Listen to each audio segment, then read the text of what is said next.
Vous êtes compétent, vous travaillez dur et pourtant vous avez l'impression que personne ne vous écoute. Et si le problème n'était pas votre expertise, mais plutôt un seul mot. Une habitude de langage que 90% des cadres utilisent pensant être polis, mais qui en réalité détruit leur crédibilité en une seconde. Aujourd'hui, je vous révèle cette erreur invisible, pourquoi elle vous coûte et surtout comment la corriger rapidement pour augmenter votre crédibilité. Et surtout, je vous donne la formule exacte pour reprendre le lead immédiatement. Cette erreur, c'est l'abus du conditionnel de protection. En français professionnel, le conditionnel ne vous rend pas plus poli, il vous affaiblit. Au lieu de dire « je vais faire », vous dites « je pourrais éventuellement faire ». Au lieu de donner votre avis, vous dites « il serait peut-être intéressant de… ». Pourquoi est-ce un poison ? Parce qu'en français professionnel, le conditionnel n'est pas vu comme de la politesse, mais comme une hésitation. Pour votre direction, celui qui hésite est celui qui ne maîtrise pas son sujet. Votre hiérarchie se moque de votre niveau de grammaire. Il recherche le niveau de responsabilité perçu, celui que vous projetez. Et le conditionnel envoie un message clair. Je ne suis pas sûre de ce que je dis. Je devrais vérifier. Résultat, celui qui hésite est perçu comme un simple exécutant et non comme un véritable leader. Alors, supprimez dès aujourd'hui le conditionnel, parlez au présent et vous verrez tout de suite les résultats en réunion. Imaginez une réunion de direction avec 10 personnes autour de la table. La première personne dit « Je pense que nous devrions peut-être changer notre stratégie. » Silence, rien ne se passe.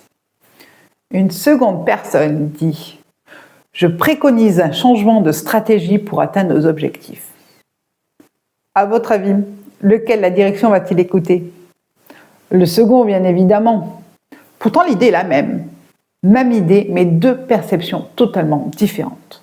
La seconde personne utilise le verbe d'impact. Il ne demande pas la permission d'exister. Il affirme ainsi son expertise. Pour corriger cela, dès demain, utilisez la règle des 3 C. Non, ce n'est pas café, club, caca. La règle des 3 C ici est clair, concis, confiant. Clair, supprimez tous ces mots béquilles qui minimisent votre parole ou qui montrent une hésitation, un doute. Arrêtez les « au fait »,« un petit peu »,« éventuellement »,« peut-être ». Concis. Une idée, une phrase courte. Confiant. Utilisez tout le temps le présent de l'indicatif.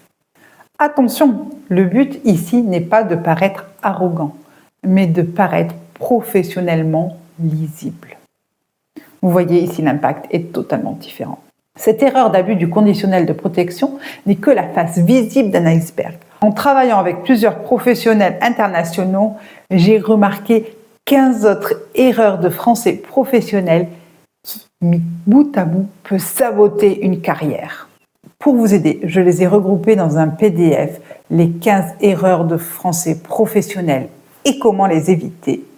Vous pouvez demander le lien en description, il est totalement gratuit.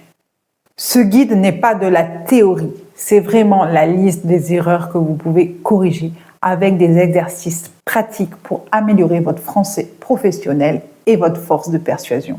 Le lien de ce guide est en description. Téléchargez-le avant votre prochaine réunion. Le français n'est pas une langue, c'est votre outil de pouvoir.